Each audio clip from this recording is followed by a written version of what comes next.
Now on NBC5, live from the NBC Tower, we're discussing issues that matter to you. We're hosting a live studio audience along with Chicago Mayor Brandon Johnson. From public safety to education and everything in between, our conversation with the mayor starts now.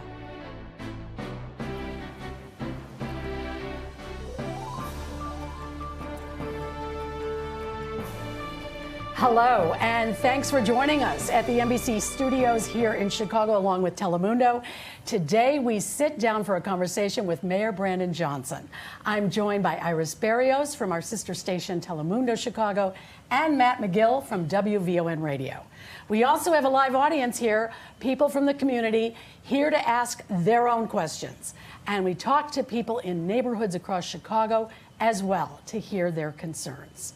Mayor Johnson, thank you. It is good to see you. Thank you for joining us. It's a rare opportunity to get a chance to talk to you like this. We're looking forward to it. Well, you're welcome. Thanks for having me. Shout out to NBC, Telemundo, and WVON, and the live studio audience. You all have some really nice digs around here. I might have to figure out how to remodel City Hall to look like the NBC studios. We are blessed, for sure. Yeah. And Iris and Matt often are out there in the field like I am. You hear from a lot of people with lots of questions. Iris, what are the things that people are saying to you that they want you to ask the mayor about? Well, as a reporter with Telemundo, as you can imagine, I hear a lot about immigration. Also, people have a lot of concerns about public safety and affordability. Matt, you're on the radio every day, 12 to 3. They're calling you. Black Chicago's talking about affordability, gentrification, of course. As we have projects moving into our communities, will black people be able to afford to stay in their homes? Property taxes, of course, is always at the top of the list. And, of course, as we start the school year education. No shortage of topics. No shortage. But first of all, as we get started in this conversation, of course, everyone wants to know, are you running for re-election? What is the benefit to wait? Why wait? Why not? We're here. We're ready. We want to know. What is your decision about what's next? Well, listen, I take these decisions incredibly seriously, and I made a commitment to the people of Chicago that I would work hard every day to build the safest, most affordable big city in America. And we certainly are doing that. That decision for re-election in politics, I believe that will take care of itself. I believe the people of Chicago deserve to have a mayor that is fully focused on governance and the time in which we will walk and chew gum or whistle and walk or pat our heads and chew gum at the same time. There'll be plenty of time for that. But in the meantime, I'm going to focus on building the safest, most affordable big city in America. And I'm incredibly proud of the work that we've done thus far in these first 3 years. So our panel, what do you think? Has he been building that big, affordable city he's been looking for? I think so, but I want to know what you feel. Can you run again after 3.5 years of the reality of being mayor on the same aspirations and with the same goals, or does that change after you see what being mayor is like, and do your goals change? Well, first of all, I will say, as mayor of these last 3 years, my perspective has certainly changed. I mean, there are some harsh realities that we're confronted with in the city of Chicago that I don't believe anyone anticipated. I don't think we would have ever imagined that the federal government would attack American cities, right? The last time that happened was under the leadership of Mayor Harold Washington when Ronald Reagan did a very similar thing. What I can say, though, is, if you look at what's happening in the city of Chicago, the Magnificent Mile is back. Ridership on CTA is pre-pandemic numbers, and we have had historic declines in violence. I don't believe there's a mayor in modern history that can say that they oversaw the city at a time in which our economy was growing. $20 billion that visitors infused into our economy last year. We're going to break that record this summer, and we had the fewest amount of homicides in 60 years. I'm very proud of that work, and I do believe that there's still more work for us to do, right? We do have to return all of our closed schools back over to the interests of working people. I just cut the ribbon at Earl Elementary School. That's now 50 units for affordable housing. Is there more work to do? Absolutely. Have we made incredible strides as a city? You better believe it. In that answer, did you hear something that you wanted to say? Okay, wait a second. Also, a lot of people talk about the taxes, property taxes, a lot of concerns. You're being able to keep your promise of do not raise the property taxes. Do you think you're going to be able to keep that promise? Just thinking the fact that the city is facing a significant budget deficit?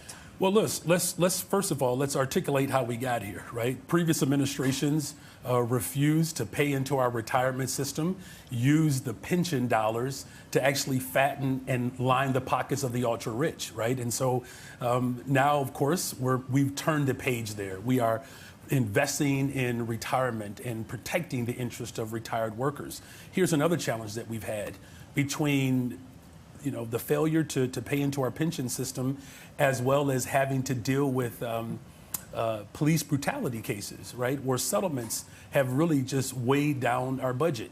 Here's what I've always said. We have to challenge those with means to do more. Taxing the ultra rich and large corporations, that really is the wave of progressive leadership. To continue to place the burden on working people, that's a failed strategy, and I'm committed to not only taxing the rich, but working with Springfield to actually enact policies and taxing policies that challenges those with means to put more skin in the game. You talked about the CTA ridership. It is up. And let's hear from someone who asked us to ask you a question about the CTA. I don't know about safe, the blue line, the green line, the red line, they're terrible. I ended up buying an e-bike for that reason. Now, he says he had to buy an e-bike because he was concerned about riding the CTA. People don't feel safe at night, especially. How can that change? Yeah, listen, there's more work to be done. And the fact of the matter is this, though. We are now over 1 million riders every single day, and crime has gone down 58%. Here's how we've been able to do that. There's a presence of law enforcement working with our sheriff's department as well as CPD, but we're also making sure that there are community-based organizations that are a part of this effort, because we do know that there are a number of people who use our public transportation system as temporary housing. Yes. This is a challenge that we've had for decades in this city. We are addressing it by building more affordable units. We have a one shelter system that the governor and I came together to develop that. Now we do not have a waiting list for families who are looking for housing. We're building more non-congregate settings. Have we accomplished everything that we needed to accomplish in 3 years? That's not something that you can do, especially after 30 years of malfeasance. Now, here's my goal, is to make sure that people have accessible, affordable, and reliable public transportation. Now that we're moving to a regional operation, September 1st, the NETA board will be in full effect, and so you're going to see stronger connectivity. The state of Illinois has infused over $1 billion into our public transportation system. That's a good thing. And so to that rider, first of all, be careful on that e-bike as well, right? Yeah, absolutely. But I will say that I'm pleased with the direction, knowing that there's still more work for us to do so that people can absolutely feel safe riding our public transportation system. Well, leadership at CTA, are you happy with the leadership there? I know Dorval Carter was there for years, and a lot of people were calling for his head. He's gone now. New people are in place. The leadership there and the board there, are they working in sync with what your goals are for CTA, Well, especially in the area of public safety? Yeah, well, listen, let's just talk about the highlights. And I'm grateful for the leadership that is there in Dorval Carter. We finally secured, after 50 years, $2 billion to extend the red line to go past 95th. We modernized 4 stations on the north side. I believe the Argyle, Lawrence, Berwyn, Bryn Mawr stop on the west side of Chicago, which is the blessed side. We just cut the ribbon at the Austin stop. Our refresh and renew $6.2 million to modernize our L stations, but also to make them more accessible. That work has been, ongoing. I'm glad that under my administration, we've been able to get it done. Now, again, when it comes to safety, there is still more work for us to do. Make no mistake about it, right? Because listen, we have families who rely upon public transportation systems, our public transportation system, to get to work, right? To get their children to school. I get that concern. Trust me, I do. And though 58% is a start in the right direction in terms of reduction of crime, it does take a holistic approach, right? It's not just the sheriff's department, the police department. It's also our community partners that are helping to transition people into stable, affordable housing so that we can have a system that we're proud of. And doesn't it also take a relationship with the federal government?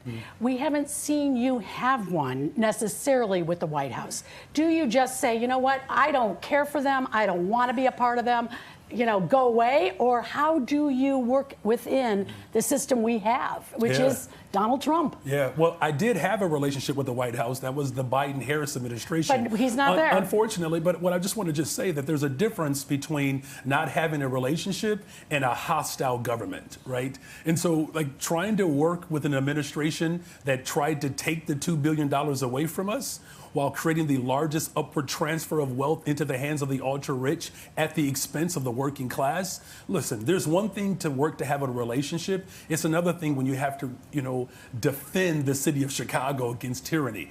Would I much rather have an administration that was not animist towards working people? Absolutely. My door is always open to Donald Trump and the White House, but we cannot have a relationship if it's one-sided, right? The federal government has a responsibility to deliver to the tax dollars that we ultimately send to the federal government in the first place. To have our hand in hand as if we are subservient, that we have to beg for the federal government to return the tax dollars of our state back to the people who actually contribute more to the government than the federal government actually contributes to the local government, that's quite frankly asinine. But I will say this, I'm willing to work with anyone as long as they're committed to making sure that working people in the city of Chicago are prioritized and valued. We're almost 1 year of anniversary of Midway Blitz, talking about federal government and our city. There's a lot of business owners that they're still recovering because of the Operation Midway Blitz. And in fact of that, people still in fear.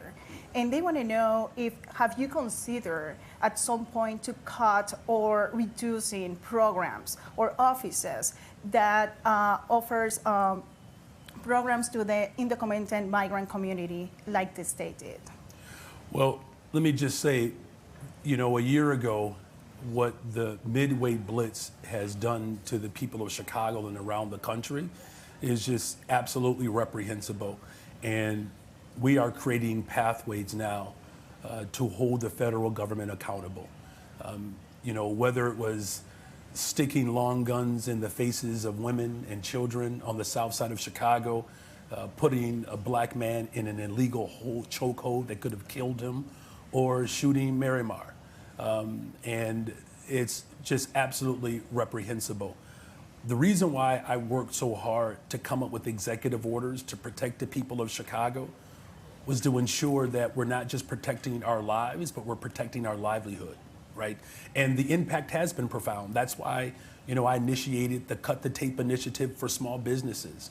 I'm committed to making sure that there are programs and support for small businesses to continue to infuse into our economy.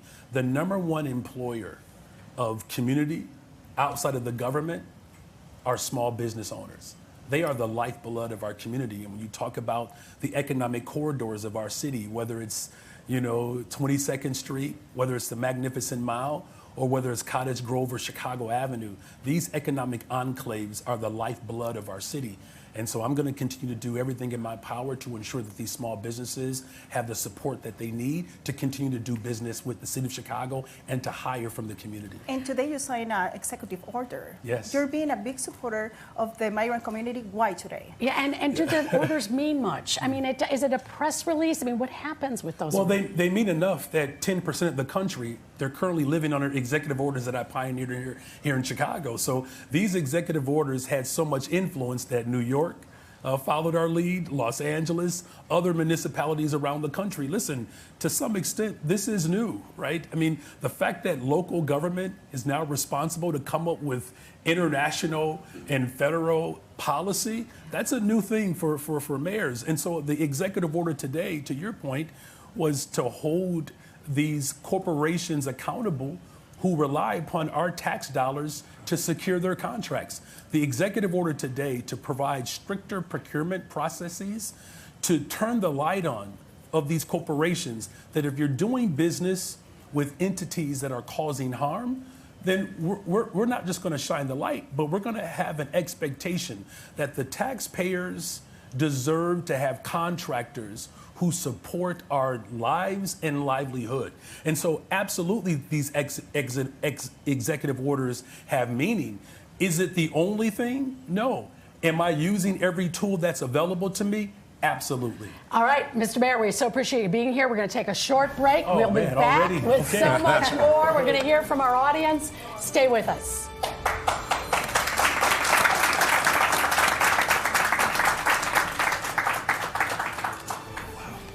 Okay, this is going fast. It is. Oh my goodness.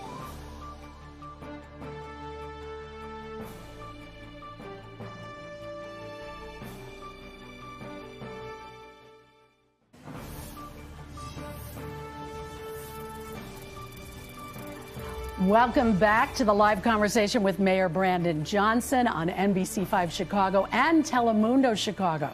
We are joined by a live studio audience who are here with their concerns and questions. Shannon Bennett, what is your question for the mayor? Mayor Johnson, I wanted to know, what are your plans to increase affordable housing on the south and west sides as the city and this country is becoming increasingly unaffordable and the crisis is getting worse? So what are your plans to increase the housing stock on the south and west sides of Chicago? Thank you, Mr. Bennett. Yeah, thank you. That's a great question, and it's one of my top priorities. Again, my vision for Chicago is for Chicago to, be the safest, most affordable big city in America. The average price of a home in New York is $1.1 million.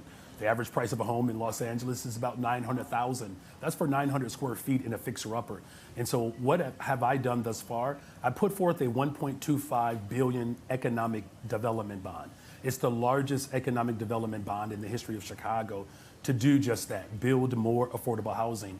With that $1.25 billion, we used $300 million to support 15 new developments that will deliver over 1,200 new affordable homes.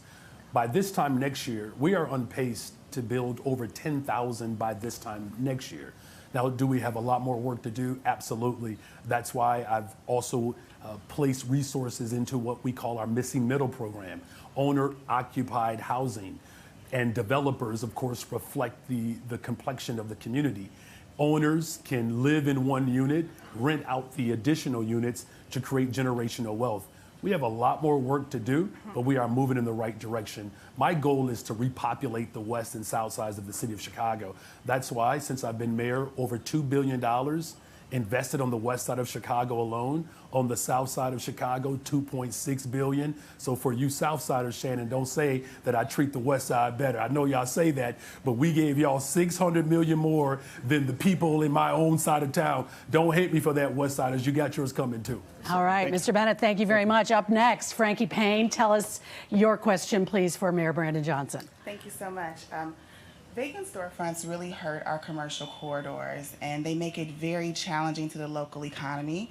Since property taxes are managed at the county level, how is the city actively partnering to track the tax reductions, specifically actions like Class 7 incentives? Yeah, it's a great question.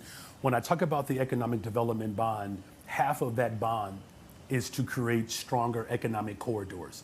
My desire is to either build, create new, or invest in at least 500 more storefronts in terms of small businesses.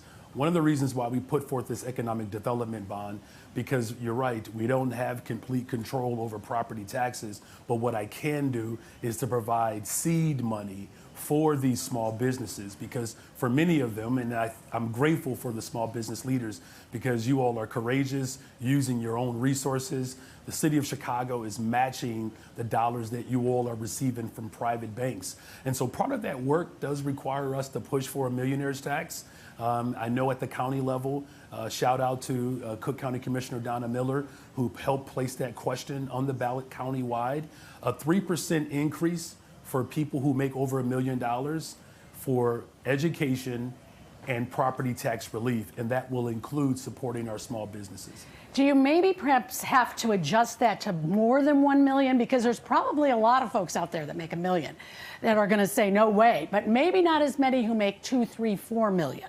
Listen, I think there's always room for us to negotiate. I'm just not going to break away from my values, but what I can say is this.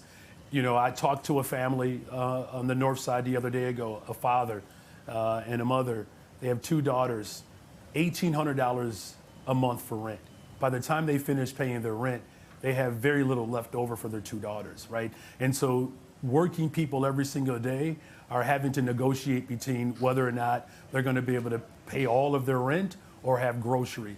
That's the people that we're focused on right now, and it's well past that the ultra-rich in this city, in this state, pay their fair share of taxes. Well, we were also out throughout several different neighborhoods across the city this week asking Chicagoans to tell us what is their question for the mayor today. These kids go downtown and do all this. What you expect them to do? What happened to the Boys and Girls Clubs? What happened to things like that? We're continuing to cut programs, and what are the safe spaces for young people after school? They want to be able to get together and spend time with one another and be able to show up authentically, and they don't have spaces for that. So how does the city solve that problem? And also with us today, Robert Wheatley, you have a similar question. Yes. So my question would be, what can be done to provide more youth and teen programs to combat the teen takeovers and, give them something else to do, another outlet, because finding the parents just doesn't seem like it's working or a good solution. Yeah, listen, I've always said it's about opportunity and accountability, but you're absolutely right. We have to create more spaces for our young people. That's why I'm very proud this year. We're going to likely break the record of how many young people we've actually hired for summer employment. And we're talking about young people between the ages of 14 and 24. No administration has invested more in our young people, but we also partnered with the YMCAs of Chicago.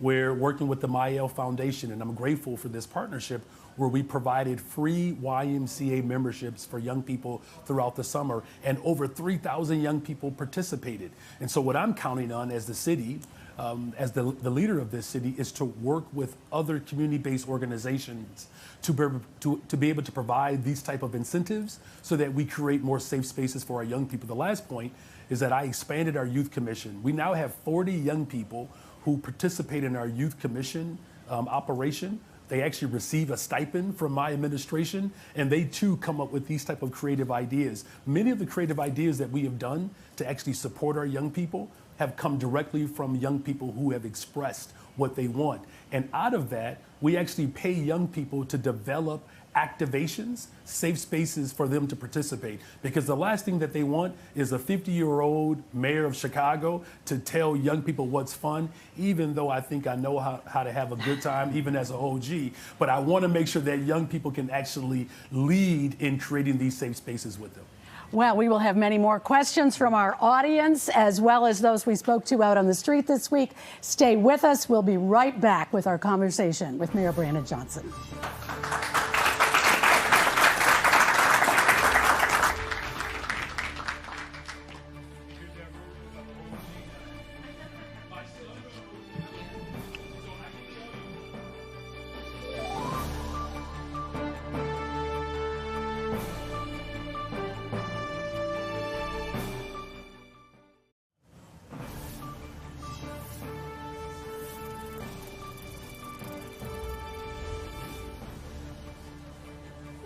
Welcome back to our live conversation with Mayor Brandon Johnson. I'm joined by Iris Berríos, Matt McGill. You have been such a voice of Chicago. When there's something big happening in the afternoon, I bet the mayor's tuning in. I know we're tuning in and listening at VON. What are folks saying about the Chicago Public Schools, the money that's needed, the fight between, teachers, all of that, what's going on? Do people feel good about the schools right now? What's your question for the mayor? Well, look, I think whenever you talk about Black Chicagoans understand the history of the city has always been about under-resourcing their communities and the schools, right? So every school year, parents are thinking about what is the school year going to look like, what is the investment in our children's education, and how we can get the most out of it. Now, and that leads me to a question for the mayor, because I know you put together the Black Student Success Plan. Block Club Chicago did a story last week about it and said it's getting off to a slow start. But you mentioned some of the federal funding that you need to make this happen. Is there anything else that can be done to get that program off the ground? And when you take a focus like that on Black Chicago and word something like the Black Student Success Plan, how are you able to manage that without others accusing you of racial preference? Well, listen, I've made it very clear that we have to fully fund our public schools. I was a public school teacher. I'm the only mayor in the history of Chicago to actually send their children to the public schools. I'm a beneficiary of public education, so I fully believe in it. My son is in college, also at a public institution. And so that's why I use the tool that's available to me, the TIF surplus. I've released over $1 billion into our public schools, the largest investment from any single mayor in the course of 3 years, right? But the fact of the matter is this, making sure that our black students succeed, that improves the quality of life for everyone, right? And it doesn't mean that we don't invest in our ELL programs or our special education program, which also includes our gifted students. It doesn't mean that we don't support our LGBTQ plus community. It doesn't mean that we don't support our teachers and our teachers' assistants. All of that is required. And so, you know, when I released over $1 billion into our public schools, I didn't just say it goes to the west and south sides of Chicago, but let's just be clear though. The largest school closings in the history of America. Today, again, we cut the ribbon at Earl Elementary School, a school that was closed that we now have repurposed for affordable housing. The pain of disinvestment in our schools is real. We do need the state of Illinois to do more. And I believe the governor and the General Assembly agrees. Listen, New York, they fund their schools at 40%. Pennsylvania, 45%. Los Angeles and San Francisco, the state of California funds those schools at 70%. What about Illinois? 25%. We have politicians that have higher expectations for third graders than they do for themselves. And all I'm simply saying is if you really believe in the interests of working people, and that has to prioritize the success of black students who have borne the brunt of school closures, disinvestment, the firing of black educators, it is our responsibility to make sure that we turn the page and we live out the hope and expectations that W.E.B. Du Bois articulated. He said that public education at the expense of the state, after all, is a Negro idea. The idea of public education has been birthed out of the hopes and dreams of those of us who are descendants of the formerly enslaved. And so it is only right that we make sure that the success of our students is powerful. Here's the last point though. At the height of unionization, the achievement gap between black and white students had nearly disappeared. So that also includes investing in our workforce. That's what I've done as mayor, and that's what we need more of our elected leaders to do in this season. Right now, CPS is counting with $150 million from the state. What will happen if Springfield does not approve those funds? Will you step in and will approve probably city resources to help the schools, to balance the budget? Well, first of all, I don't think there's a question about my commitment. I've done my part. But I think what about if they do not? I think that's a question for the governor. If the governor and the General Assembly decide that they don't believe that fully funding our schools is the top priority, that is a question that they have to answer. I can only speak for myself. I have released over $1 billion into our public schools. In fact, there's a politician who thinks that they can do my job, tried to pass a law to prevent me from doing that. That just shows you the animus that people have towards public education. You have politicians who believe that they can do my job, are calling for schools to be closed at a time in which we know that violence is exacerbated when schools are closed. The same failed policies and the same tired excuse is not going to qualify you to be a leader in this moment. So am I going to do my part? Absolutely. But we need partners to make sure that 25%, if a child turned in an assignment and received the 25%, two things would happen. That teacher would reflect on their particular pedagogy, or that student would have to dig a little bit deeper to figure out how to get a better grade. Right now, 25%, that's not a passing grade. All right, but Mr. Mayor, there are 150 schools that operate at less than 50% capacity. When you say that you can't close any schools, how can they operate and run the programs that should be, vital to those students when they're that small? Well, listen, I believe, first of all, that was the excuse that the Emanuel administration made for Diet High School when I went on a hunger strike to keep it from closing. And now that high school is fully functioning. It's at full capacity. At that time, they had 12 seniors in that building, and they said it wasn't worth keeping it open. I went on a hunger strike along with several other members of the community, and last year, Diet High School produced 2 years ago state champions in basketball. So here's a school that people said they had to close because it wasn't. Any. I'm saying that we have to reimagine how we support our schools. So here's what our response has been: sustainable community schools. If you look at what we have done, now we're up to 50 schools that are now sustainable community schools. But they're not performing very well, though, Mr. Mayor. We've done stories about So how about this? Give me an opportunity to give the full answer. Okay? Sure. So sustainable community schools, it's a brand new model. It's a response to privatization and school closures.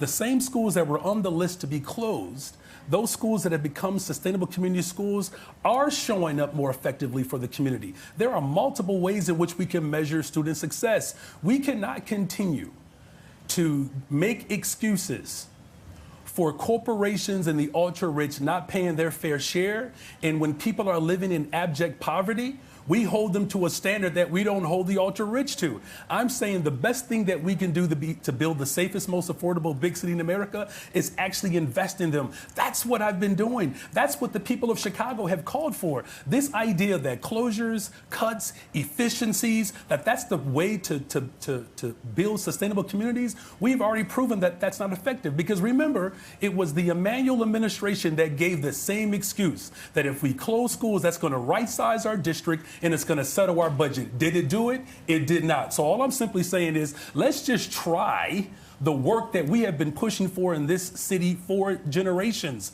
And let's see the impact of that versus going back to a failed strategy that has already proven to exacerbate the trauma in the very communities that have been historically disinvested in. How do you get the millionaire class to invest in public education when their kids go to private school and they're so business focused on getting a return on that investment? You need them and to build a relationship with them. But how do you convince people who have their kids in private school that this public investment is the best thing we can do for the entire city? Well, let me just say this. I don't believe that all millionaires send their children to private schools. I'm gonna mention a name that we haven't mentioned in a long time in this city, and I don't mean to trigger anyone. Do you know where Bruce Rauner sent his kids? To Walter Payton. Is that right? The top 5 high schools in Illinois, 4 of them are Chicago public schools. We have a world-class city. A world-class city deserves a world-class public education system.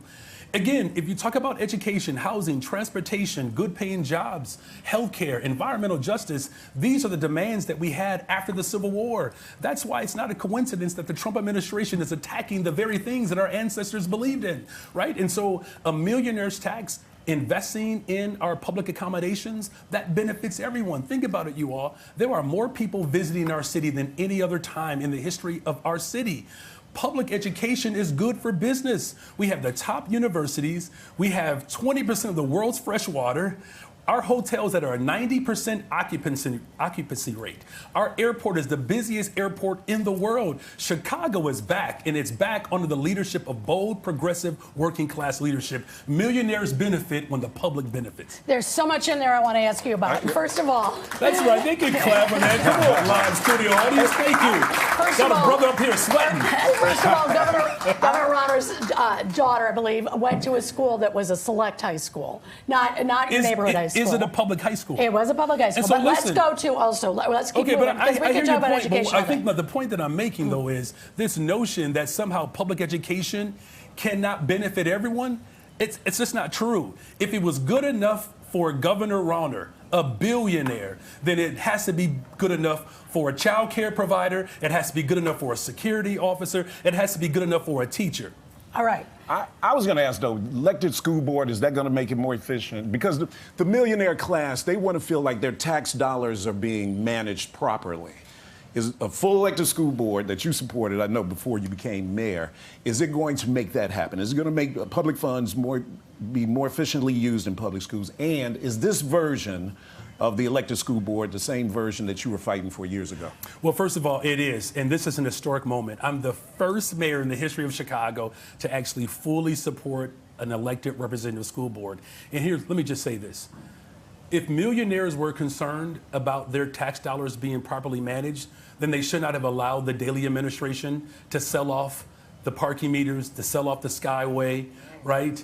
To actually not pay into our pensions. Miss me with mismanagement. I know what mismanagement looks like, and it's not going on right now in our city. Will you be endorsing any candidates for school board president? There's a lot of candidates that I certainly like. I think as far as school board president, I actually like Hilario Dominguez. Listen, here's a brother who who was a Whitney Young Dolphin. And a member of the CTU. And that's a good thing, right? To be a member of labor, Chicago is a union town, right?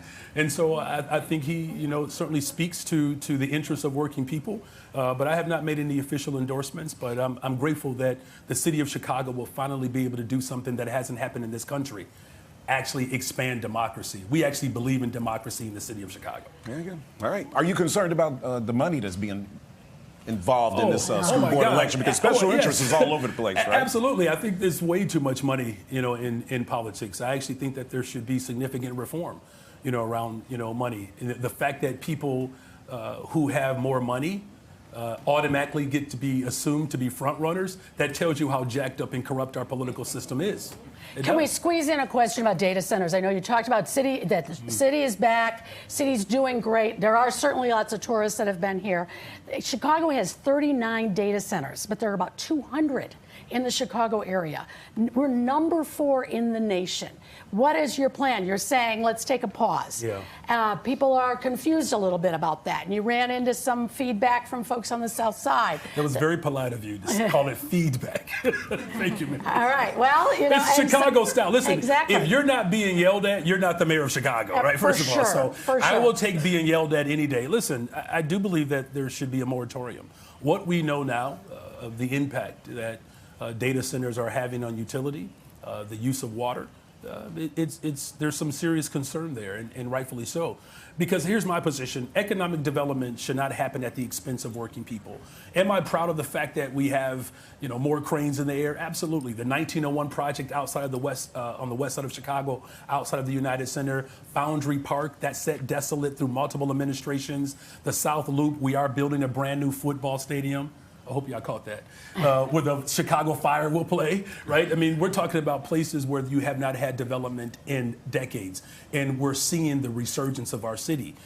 And we do have to take a deeper look at how development has impact on working people. All right, Mr. Mayor, thank you again. We'll take a break. We'll be right back. We've got many more questions for you. Thank you. All right.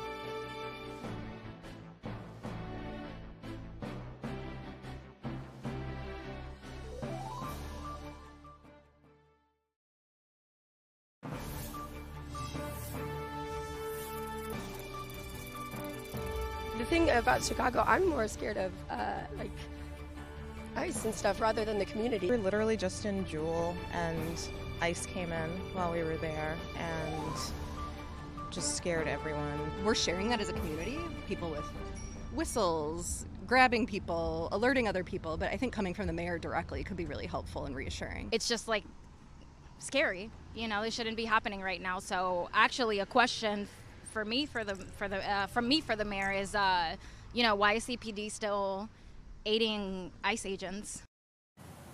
Gracias por continuar con nosotros. Thank you for staying with us in this conversation with Mayor Brandon Johnson.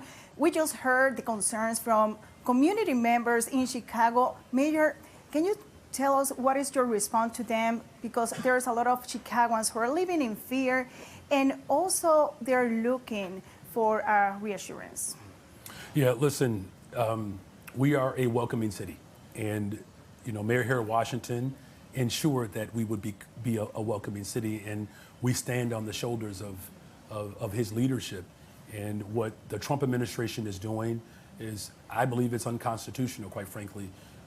ICE's budget is only, the only budgets that are larger than ICE's budget are the United States military and China's military. And that budget that ICE operates under right now came at the expense of working people. It's why I've signed multiple executive orders. Protecting people in this moment is my top priority. But it's going to take all of us, quite frankly. And, that anxiety is real. Recently, with the leadership of the Chicago Police Department, We just added more resources to make sure that individuals that believe that they have been violated by the federal government, that they can actually have a full investigation. Right now, there's considerable resources to provide those investigations.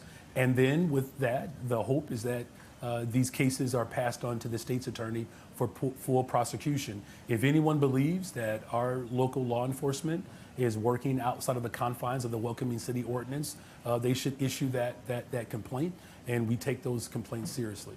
I mean, you're talking about immigration. What will be your response to those Chicagoans who feels that there are other priorities in the city?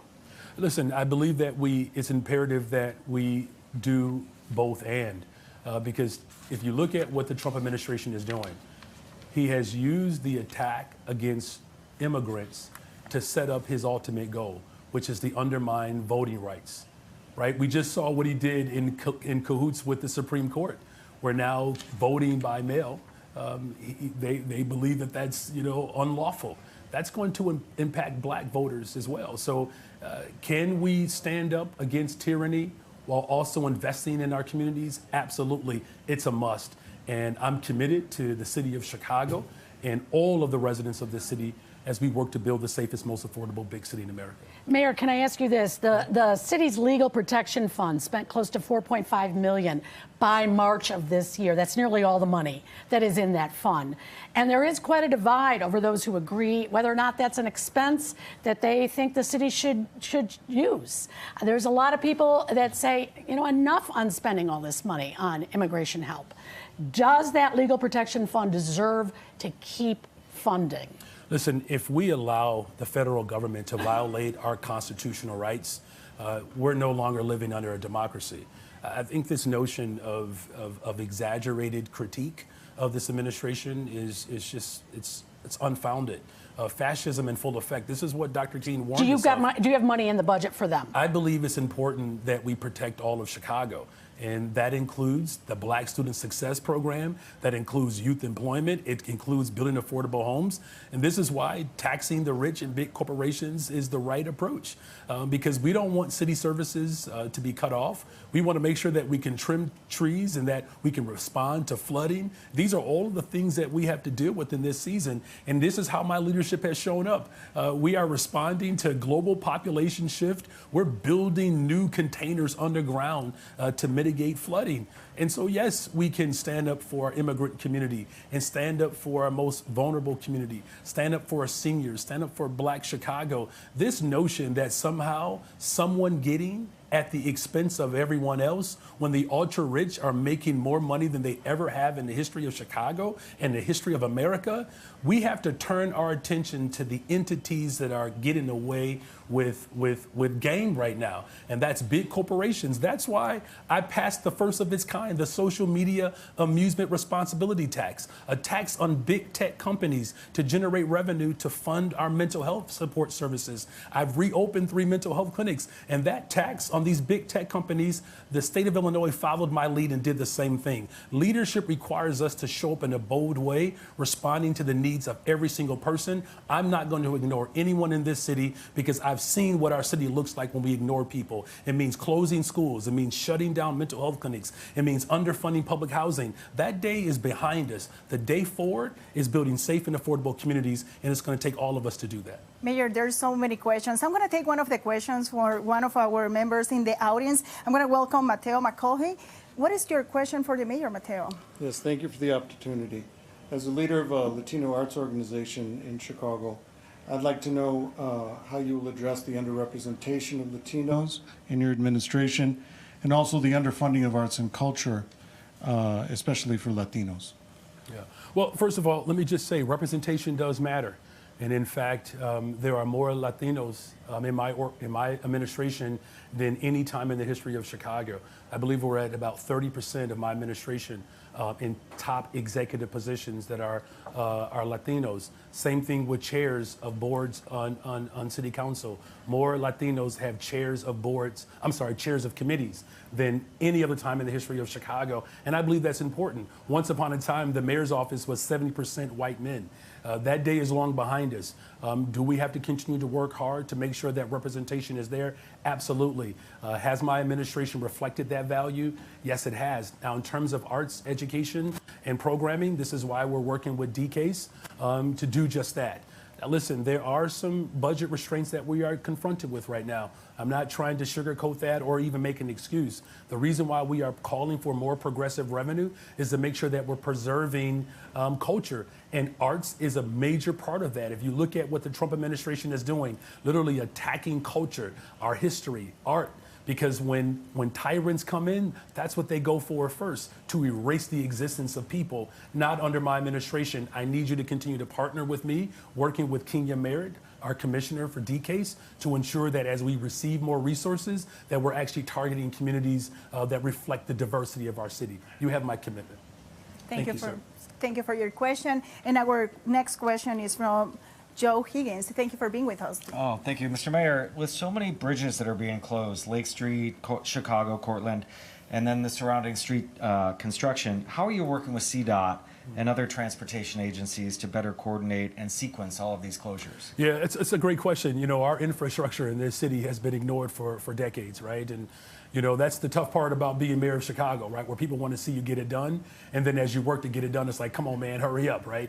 Now, listen, the Halsted Bridge, we're almost completed there. And yes, we have a new commissioner, CDOT, Commissioner Cheeks, and working in tandem with alders and business leaders to make sure that there's a coordinated schedule so that disruption and detours don't overwhelm, you know, the local businesses and residents.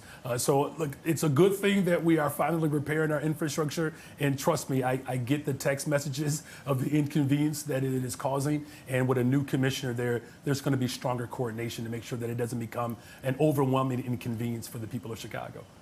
Thanks. Thank you. Thank you. So let's talk now with Demetrius Brooks. Thank you for coming. And what is your question for Mayor Johnson? Mayor Johnson, first off, thanks for being a true leader and a true West Side representative. As AI and technology is shifting the economy, is there a plan in the city for underserved communities being able to leverage tech and AI and not just be participants that are pushed along through the movement as things grow? Yeah, thank you for raising that. One of the things that we're doing at our community colleges, because I want to work backwards, is to make sure that there are that's programming there to help ignite and incite excitement around AI. One of the things about the Southeast Side microelectronics campus through the state of Illinois, there's a partnership with our community college, Olive Harvey, as well as Chicago Public Schools to help initiate young people into the fields of you know, STEM and particularly AI. It's the wave of the future, right? And so working backwards from our community colleges into our public schools to begin to introduce our people to this new form of technology, because it's not just the wave of the future, it's the wave of our economy. Thank you. Well, Mr. Mayor, we can't leave this discussion without something about the Chicago Bears. I knew that was coming. I knew that was coming. Did you think it would be me? I mean, Matt, you hear it too. Perhaps a Hammond Stadium would be a better idea for the city than Arlington Heights. The best idea for the people of Chicago, of course, is for the Bears to remain in Chicago. Look, I'm gonna just say this, you know, quickly. I am grateful that there are more people who are working collaboratively to make sure that the Bears stay in Chicago. Here's the thing that I just think we should just lift up. No one has produced a plan except for me. Everything else is just speculation. And as I talk about tourism in Chicago, the top tourist destination in Illinois is the lakefront, from the Obama Center South to Navy Pier North, right? And so it's important that infrastructure over there is improved. I got a text message the other night ago, Usher and Chris Brown, thank you. We're in. Listen, I'm 50, OG. So people were talking about how great this concert was, but no one could get out the stadium. The ingress egress is a problem over there. 400,000 people came to Chicago for Lollapalooza, and the museum campus doesn't benefit because the people are cut off from being able to wander off, even if they just accidentally stumbled upon the museum campus. And so I'm going to continue to work hard. The Bears have not left, and there is no politician in this state that has been as consistent as I have been. The Bears belong in the city of Chicago. What's being discussed in Hammond, that's just all speculation. It takes a lot of work, right, to try to figure out how to move an entire franchise. And so I'm going to continue to have conversations with the General Assembly to not only fully fund our schools, but let's expand the top tourist destination in the state. Listen, 90% hotel occupancy. Right? People are coming back. You all can feel the buzz in the city. I know you can, right? And here's how I know people can feel the buzz, because you know my number hasn't changed, Matt. And there are people who text me all the time about how good of a time that they're having in Chicago, but they say, Mayor, can you do something about the traffic, right? So listen, I'm going to continue to invest in mental health clinics. I'm going to continue to invest in education, and we're going to continue to make sure that we're driving our economy. And I believe the way in which we can help do all of that is to keep the Bears in Chicago as we build the safest, most affordable big city in America. Yeah, there he goes. And that is so nice to have you here with us today. It's been my pleasure. Thank you very much, Mayor. Yeah, shout out to Kevin and Melody for doing this, you all. That's a great thing for these entities that come together, Telemundo, WVON, NBC. This is historic, you all, so congratulations. Thank you for coming. We appreciate the opportunity. Yeah. We'll be right back with some closing thoughts.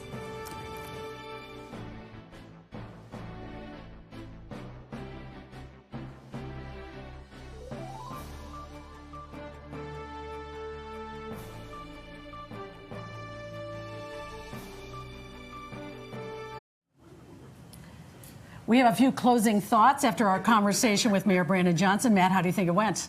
Mayor's a great communicator. I think he has more of a perception problem than a reality problem, right? Because of the chaos in City Hall, people think the sky is on fire, but the reality, as he said, hotels are doing good, restaurants are doing good, the city looks great. A Bear Stadium would cap it off, though, if he could get that done. Iris? I think it was a great conversation, but we also heard from him that there's still a lot of things to do in the city. We still want to know whether or not he's going to run again. It sure sounds like he's gearing up. Did we get that answer? And hopefully we'll get another opportunity to do something like that when he is the candidate. Thank you all for watching, and we so appreciate the partnership with WVON, Telemundo Chicago, from NBC Chicago. We say thank you for watching.